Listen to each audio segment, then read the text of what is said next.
Genesis chapter 32. Jacob fears Esau. Jacob went on his way, and the angels of God met him. And when Jacob saw them, he said, "This is God's camp." So he called the name of that place Mahanaim.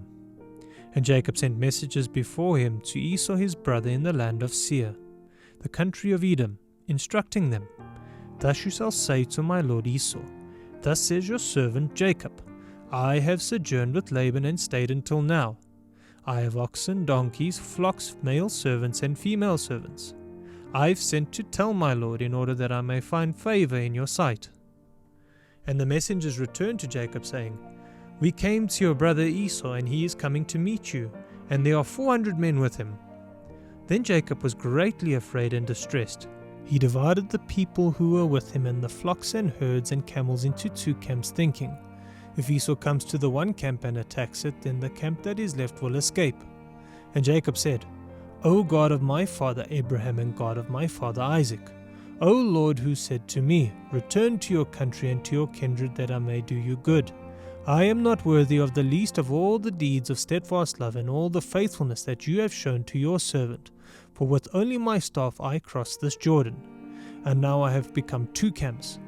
Please deliver me from the hand of my brother, from the hand of Esau, for I fear him, that he may come and attack me, the mothers with the children. But you said, I will surely do you good and make your offspring as the sand of the sea, which cannot be numbered for multitude." So he stayed there that night, and from what he had with him he took a present for his brother Esau, 200 female goats and 20 male goats, 200 ewes and 20 rams, 30 milking camels and their calves, 40 cows and 10 bulls, 20 female donkeys and 10 male donkeys. These he handed over to his servants, every drove by itself, and said to his servants, "Pass on ahead of me and put a space between drove and drove." He instructed the first, "When Esau my brother meets you and asks you, 'To whom do you belong? Where are you going? And whose are these ahead of you?' Then you shall say, 'They belong to your servant Jacob.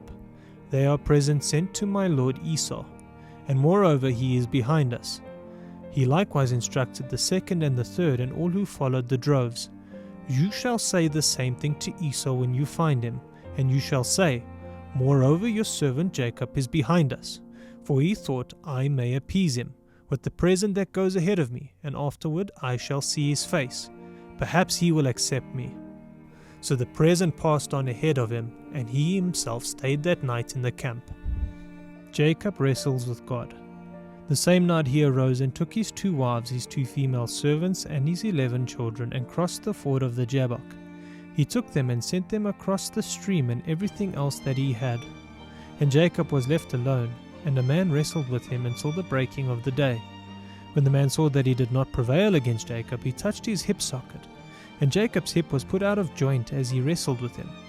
Then he said, "Let me go, for the day has broken." But Jacob said, "I will not let you go unless you bless me." And he said to him, "What is your name?" And he said, "Jacob." Then he said, "Your name shall no longer be called Jacob, but Israel, for you have striven with God and with men, and have prevailed." Then Jacob asked him, "Please tell me your name." But he said, "Why is it that you ask my name?" And there he blessed him. So Jacob called the name of the place Peniel, saying, "For I have seen God face to face, and yet my life has been delivered." The sun rose upon him as he passed Penuel, limping because of his hip. Therefore to this day the people of Israel do not eat the sinew of the thigh that is on the hip socket, because he touched the socket of Jacob's hip on the sinew of the thigh.